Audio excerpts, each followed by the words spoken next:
નમસ્કાર વિદ્યાર્થી મિત્રો, ફરી એક વખત આપ સર્વેનું હું સ્વાગત કરું છું. આપણે વાત કરી રહ્યા છીએ પ્રકરણ નંબર 5 સજીવનો પાયાનો એકમ. એમના પ્રથમ ભાગની અંદર આપણે જે વાત કરી હતી એ હતી ડુંગળીનો કોષ અને રોબર્ટ હુક કે જેમણે કોષની શોધ કરી છે એમના વિશેની. તો એમની અંદર આપણે વાત કરી હતી કે ઈસવીસન 1665માં રોબર્ટ હુકે સૌપ્રથમ કોષ શબ્દ છે એ પ્રયોજ્યો અને એમની શોધ પણ કરી. ત્યારબાદ વાત કરી હતી આપણે એક સરસ મજાની પ્રવૃત્તિ, ડુંગળીનો કોષ કઈ રીતે બનાવવો, એમનું નિરીક્ષણ કઈ રીતે કરવું. તો એમાં પણ આપણે જે માઇક્રોસ્કોપ વડે ડુંગળીના કોષનું નિરીક્ષણ કર્યું હતું અને એ ડુંગળીનો કોષ કેવા પ્રકારનો દેખાતો હતો એ પણ હાલ આપણે ચિત્રની અંદર જોઈ શકીએ છીએ.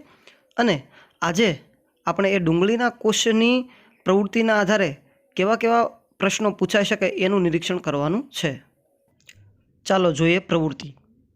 તો અહીં આપણને પ્રવૃત્તિ બતાવવામાં આવી છે અને એ પ્રવૃત્તિ અગાઉ આપણે કરેલી છે અને એના આધારે આપણે પ્રશ્નોના જવાબ આપવાના છે.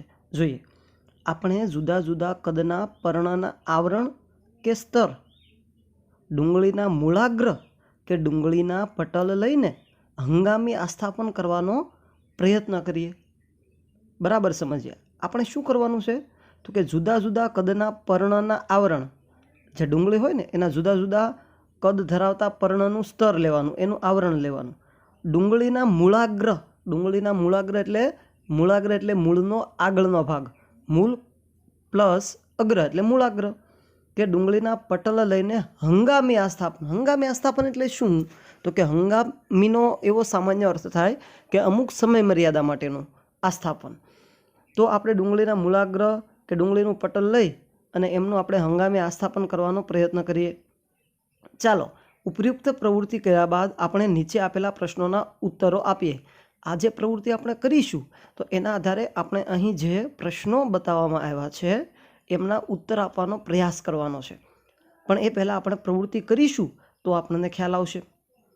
તો અહીં જે પ્રશ્નો આપ્યા છે એમનો અભ્યાસ કરીએ. એ શું બધા કોષો કદ અને આકારમાં સમાન છે? પ્રથમ પ્રશ્ન એવો છે, શું બધા કોષો કદ અને આકારમાં સમાન છે? તો ના. જુઓ કે ભાઈ ડુંગળીનું જે મૂળાગ્ર હોય, એમનું ઉપરનું સ્તર હોય, આ બધા કોષોનું આપણે જ્યારે માઇક્રોસ્કોપ વડે નિરીક્ષણ કરીશું ત્યારે એના બધા કોષોના કદ અને આકાર એક સમાન જેવા હશે નહીં.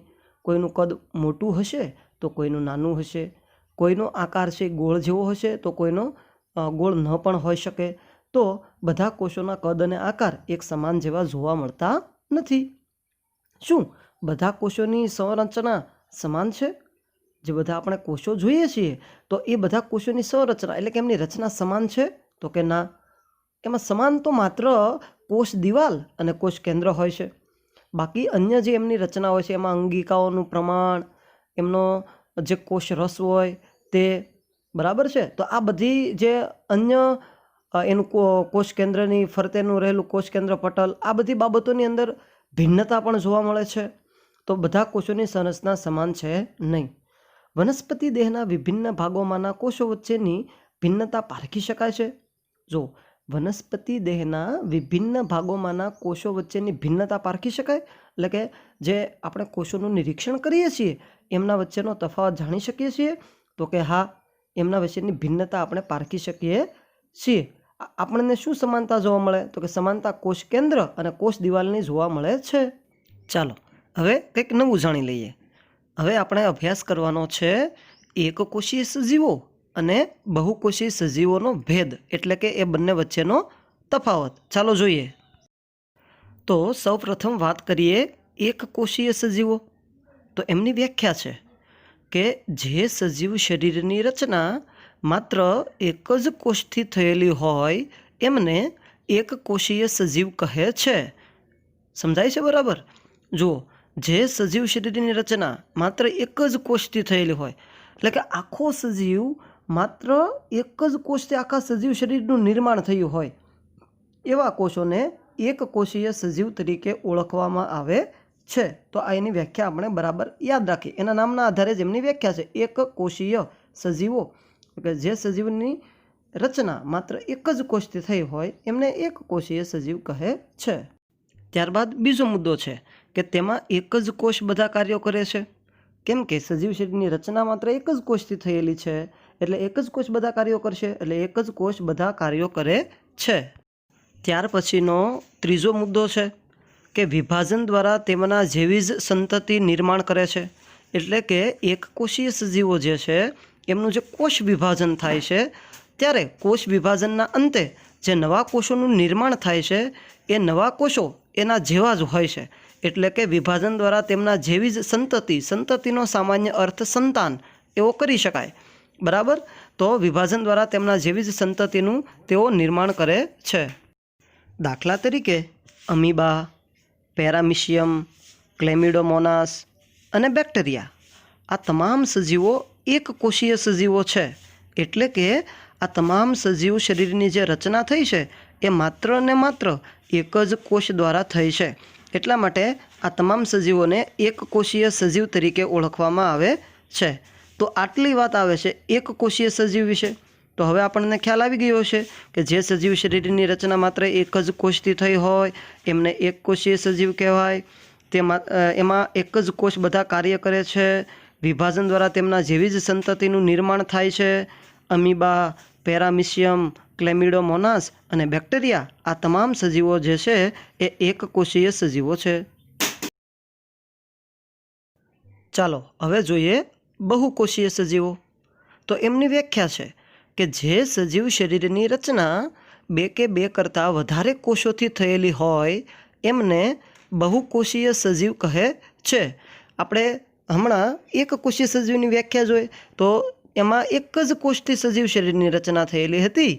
તો અહીં બે કે બે કરતાં વધારે કોષોથી સજીવ શરીરની રચના થાય છે, એટલા માટે એમને બહુકોષીય સજીવ તરીકે ઓળખવામાં આવે છે. ત્યારબાદ બીજો મુદ્દો છે કે બધા જ કોષો મળીને જુદા જુદા કાર્યો કરે છે. એટલે કે અહીં બહુકોષીય સજીવોમાં ઘણા બધા કોષો હોય છે અને એ કોષોમાં કાર્યની વહેંચણી થયેલી હોય છે. એટલે કે એમનું વિભાજન થયેલું હોય છે. એટલા માટે બધા કોષો મળીને જુદા જુદા કાર્યો કરે છે.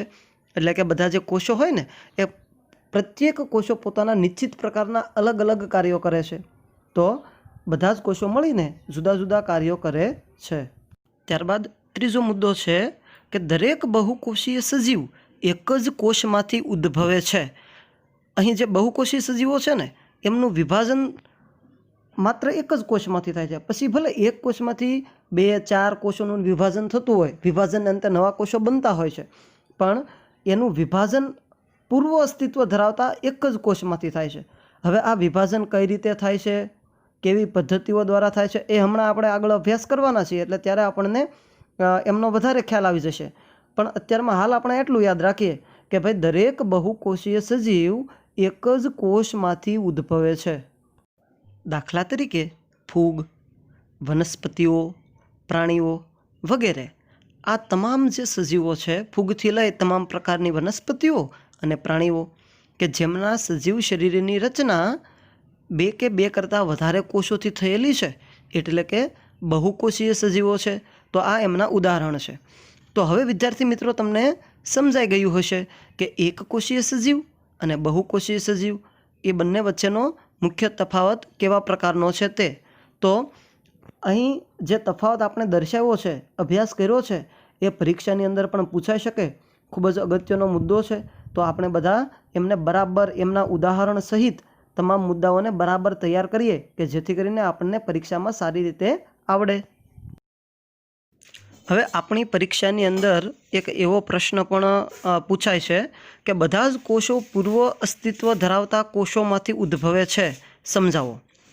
તો યાદ રાખો કે ભાઈ કોષો જે હોય છે એ કોષો વિભાજન પામી અને તેમના પોતાના જેવા જ કોષોનું નિર્માણ કરતા હોય છે. કોષો વિભાજન પામી અને એમના જેવા જે નવા કોષોનું નિર્માણ કરે છે. અને આ વિભાજન જે છે કોષોનું એ કઈ રીતે થતું હશે? આપણને એવો સામાન્ય પ્રશ્ન થવો જોઈએ કે કોષ વિભાજનની ક્રિયા કઈ રીતે થતી હોય છે.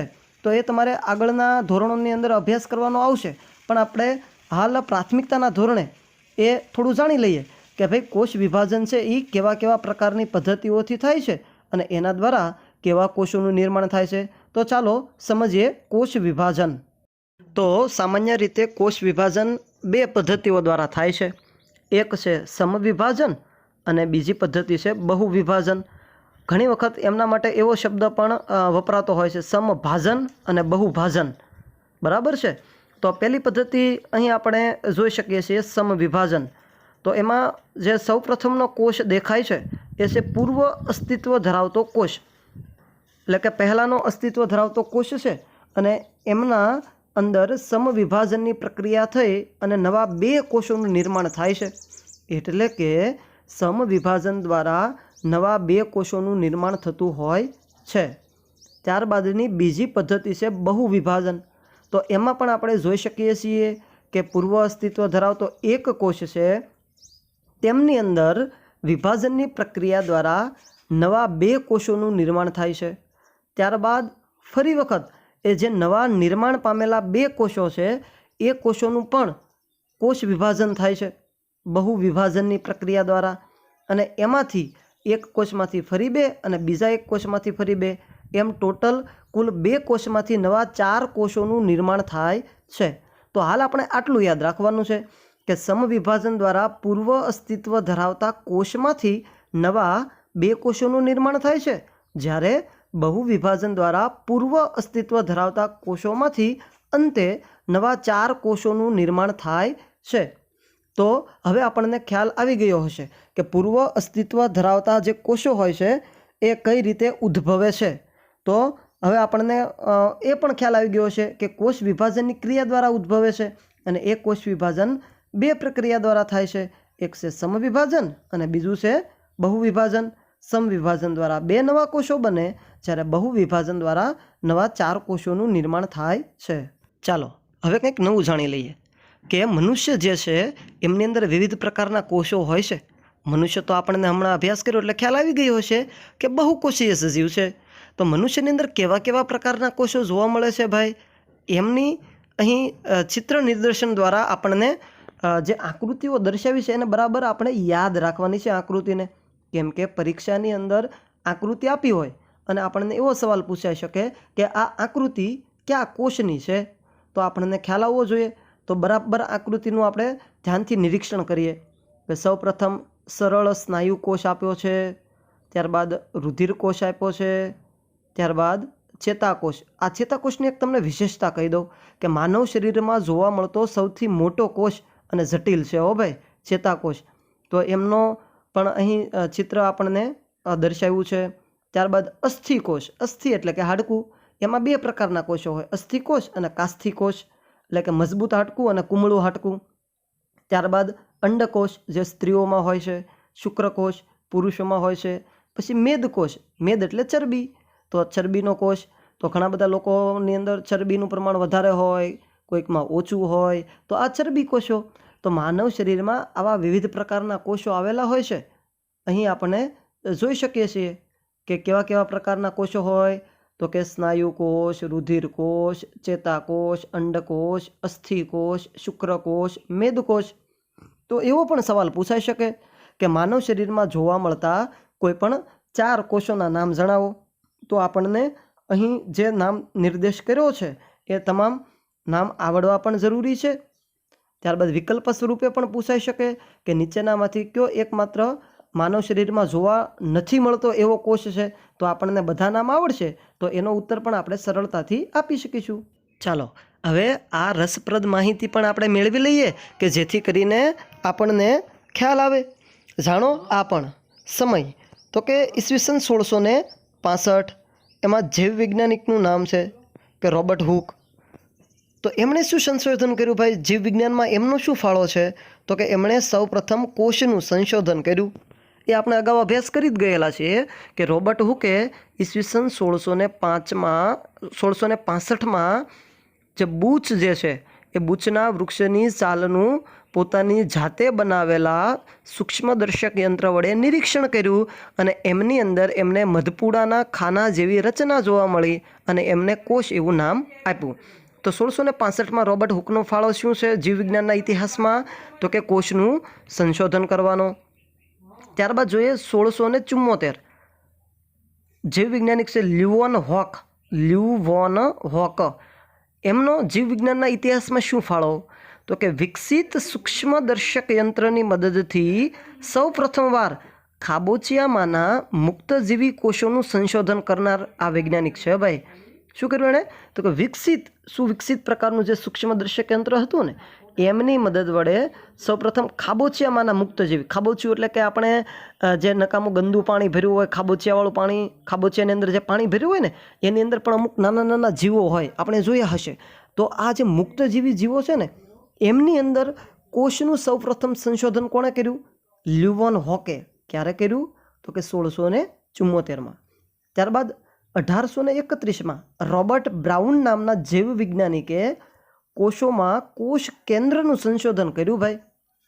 જે પ્રત્યેક કોષો હોય ને એમની અંદર કોષ કેન્દ્ર હોય. એને આપણને ખ્યાલ છે કે કોષ કેન્દ્ર ક્યાં આવેલું હોય?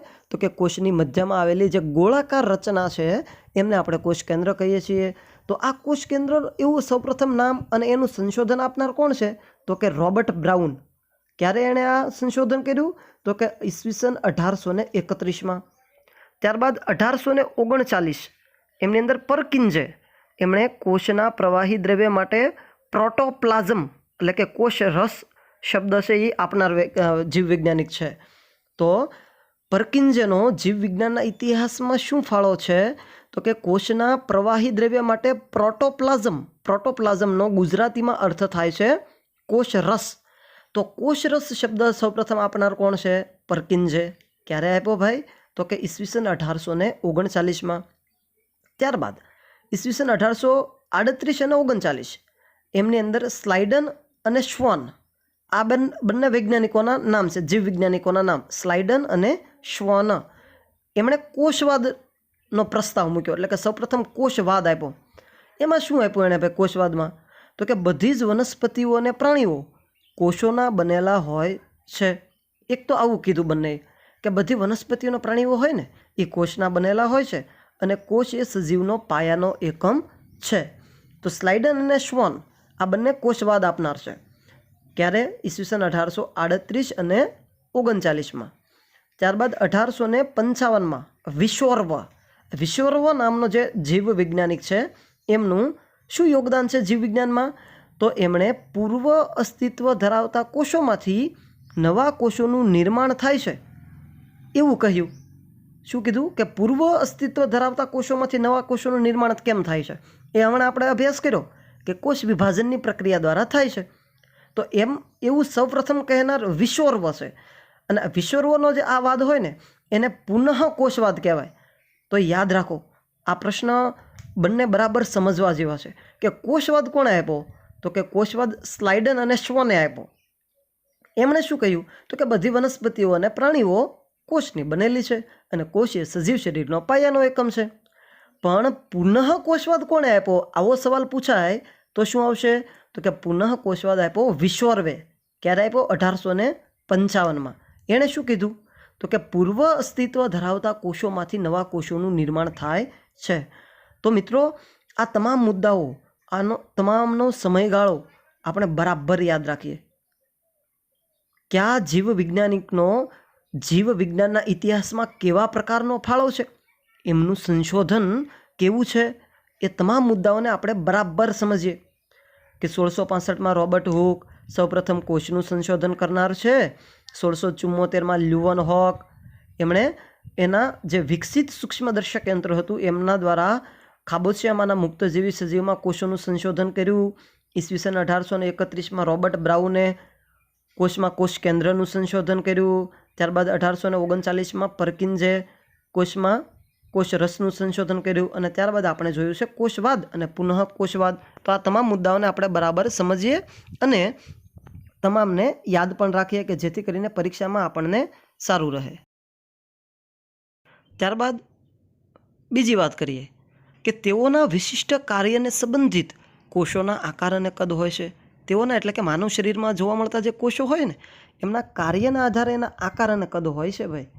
કેટલાક કોષો અમીબાની જેમ આકાર પણ બદલતા રહે છે. અમીબા જે છે ને એ પોતાનો આકાર પણ બદલે છે, એમ અન્ય કોષો પણ પોતાનો આકાર પણ બદલે છે અને બધાના કદ પણ અલગ અલગ પ્રકારના હોય છે. કેટલાક કિસ્સાઓમાં કોષોનો આકાર ઓછા વધતા અંશે નિયત પ્રકારના કોષો માટે નિયત હોય છે ભાઈ. શું કીધું કે ભાઈ અમુક કિસ્સાઓ એવા પણ હોય છે કે કોષોનો આકાર ઓછા અને વધતા અંશે એટલે કે અલ્પ માત્રામાં અને વધારે માત્રામાં નિયત પ્રકારના કોષો માટે નિયત હોય. દાખલા તરીકે ચેતાકોષો લાક્ષણિક આકાર ધરાવે છે.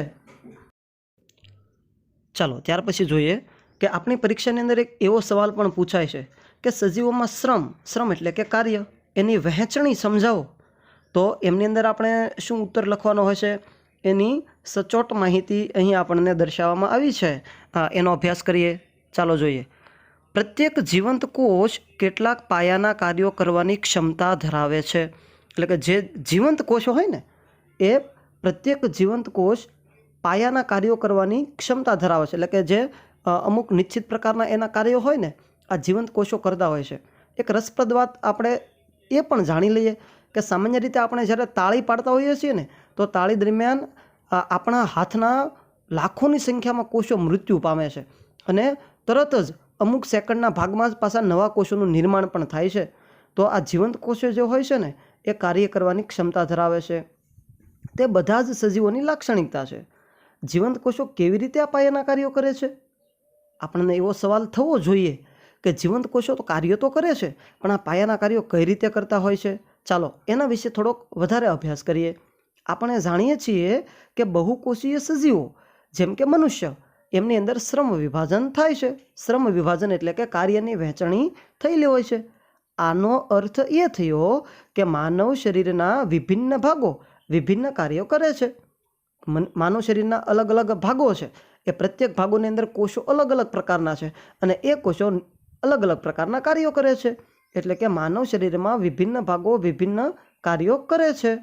માનવ શરીરમાં આ વિભિન્ન ભાગો વિવિધ કોષો કેવા કેવા કાર્યો કરે છે એના વિશે જોઈએ. દાખલા તરીકે માનવ શરીરમાં હૃદય જે છે એ શું કાર્ય કરે? તો કે હૃદય એ રુધિર પરિવહન માટે પંપ જેવું કાર્ય કરે છે. જ્યારે જઠર શું કાર્ય કરે? તો કે જઠર છે એ ખોરાકના પાચનનું કાર્ય કરે છે. આમ વિવિધ કોષો વિવિધ પ્રકારના કાર્યો કરે. દાખલા તરીકે ચેતાકોષ હોય તો આ ચેતાકોષ શું કાર્ય કરે? તો કે ચેતાકોષ આપણા શરીરની અંદર જે સંવેદનાઓ જે છે એ સંવેદનાને ગ્રહણ કરવાનું કામ કરે અને અન્ય કોષ સુધી પહોંચાડવાનું કાર્ય છે એ કરતા હોય છે. તો આ વિવિધ પ્રકારના કાર્યો છે. જે રીતે બહુકોષી સજીવમાં શ્રમ વિભાજન થયેલું હોય ને એ રીતે એકકોષી સજીવમાં પણ હોય છે. પણ આપણને એવો સામાન્ય ખ્યાલ આવી જાય કે ભાઈ એક કોષી સજીવમાં તો એક જ કોષ હોય એટલે તમામ કાર્ય કોને કરવા પડે? એક કોષને જ કરવા પડે ને, કેમ કે એમાં બહુકોષી તો છે નહીં. પહેલાંમાં બહુકોષી એટલે કે એક કરતાં વધારે કોષો છે ને એટલા માટે એની અંદર શ્રમ વિભાજન છે એ જોવા મળે છે. ચાલો જોઈએ. જેમ કે એક કોષી સજીવોની અંદર પણ શ્રમ વિભાજન જોવા મળે છે. પ્રત્યેક કોષ કેટલાક વિશિષ્ટ ઘટકો ધરાવે છે જે કોષીય અંગિકાઓ સ્વરૂપે હોય છે. કોષની અંગિકા એટલે શું? તો કે નિશ્ચિત કોષો જે હોય છે પ્રત્યેક કોષો જે હોય છે એમાં એક એનો વિશિષ્ટ ઘટક હોય છે. આ વિશિષ્ટ ઘટકને કોષની અંગિકા તરીકે ઓળખવામાં આવે છે. પ્રત્યેક પ્રકારની કોષીય અંગિકા એક નિયત કાર્ય કરે છે. આ જે પ્રત્યેક પ્રકારની કોષની અંદર રહેલી જે અંગિકા હોય ને નિયત એટલે કે એનું નક્કી કરેલું કાર્ય કરે. જેમ કે કોષમાં નવા દ્રવ્યોનું નિર્માણ કરે. આ અંગિકાનું કાર્ય છે, બરાબર યાદ રાખજો. અંગિકા શું કાર્ય કરે? તો કે કોષમાં નવા દ્રવ્યનું નિર્માણ કરવાનું કામ કરે. અંગિકા કોને કહેવાય? ખ્યાલ આવી ગયો છે ને હવે કે કોષમાં જોવા મળતા વિશિષ્ટ ઘટકને અંગિકા તરીકે ઓળખવામાં આવે છે. અને એ શું કાર્ય કરે? તો કે કોષમાં નવા દ્રવ્યનું નિર્માણનું. કોષમાંથી ઉત્સર્ગ દ્રવ્યને દૂર કરે. એક તો નવા દ્રવ્યનું નિર્માણ પણ કરે અને ઉત્સર્ગ દ્રવ્ય એટલે કે નકામા જે દ્રવ્ય હોય ને એ નકામા દ્રવ્યોને દૂર કરવાનું કાર્ય પણ અંગિકા દ્વારા થાય. તો અંગિકાના બે કાર્યો થયા ભાઈ. એક તો કોષમાં નવા દ્રવ્યનું નિર્માણ કરવાનું અને બીજું ઉત્સર્ગ દ્રવ્યને દૂર કરવાનું. કોષ આ અંગિકાઓને કારણે જીવવાની ક્ષમતા ધરાવે છે અને બધા કાર્યો કરે છે. તો કોષનો જે મૂળભૂત ઘટક કહેવાય, પાયાનો ઘટક, એને જીવંત રાખવાનો કોઈ ઘટક કહેવાય તો એ કોણ છે? કોષની અંગિકા. આ અંગિકાઓ એકત્રિત થઈને પાયાનો એકમ બનાવે છે જેને કોષ કહે છે. તો કે આ બધી અંગિકાઓ એકઠી થાય, એકત્રિત થવી એટલે એકઠી ભેગી થવી, એનાથી પાયાનો કોષ એટલે કે પાયાનો એકમ એટલે કે કોષનું નિર્માણ થાય છે. પણ આપણે એ બાબતને રસપ્રદ રીતે જાણવી જોઈએ કે બધા જ કોષો એ સમાન અંગિકા ધરાવે છે. બધા કોષોમાં અંગિકા સમાન હોય તેમના કાર્ય અને તેમના દ્રવ્યમાં ફેર પડતો નથી, અથવા તો કયા સજીવમાં જોવા મળે તેનાથી પણ કાંઈ ફેર પડતો નથી.